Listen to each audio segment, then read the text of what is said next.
நாடாளுமன்ற தேர்தல் நெருங்குவதை முன்னிட்டு புதுச்சேரியில் போலீஸ் சூப்பரண்டுகள் அதிரடியாக பணியிட மாற்றம் செய்யப்பட்டுள்ளனர். பாராளுமன்ற தேர்தல் நெருங்குவதை முன்னிட்டு புதுச்சேரி காவல்துறையில் போலீசார் அதிரடியாக இடமாற்றம் செய்யப்பட்டு வருகின்றனர்.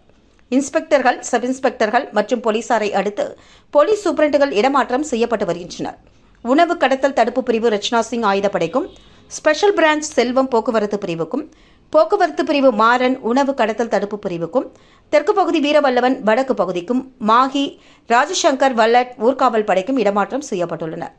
இதேபோல் ஏனாமில் பணிபுரிந்த ரகுநாயகம் புதுவை ஸ்பெஷல் பிரான்ச்சுக்கும், ஊர்காவல் படை சரவணன் மாஹிக்கும், வடக்கு பகுதி பக்தர்ஷலம் தெற்கு பகுதிக்கும், ஆயுதப்படை ராஜசேகரன் ஏனாமிற்கும் இடமாற்றம் செய்யப்பட்டுள்ளனர். போலீஸ் சூப்பரண்ட் இடமாற்றுதலுக்கான உத்தரவை கவர்னர் அனுமதியின் பெயரில் உள்துறை சார்பு செயலர் ஹிரண் பிறப்பித்துள்ளார்.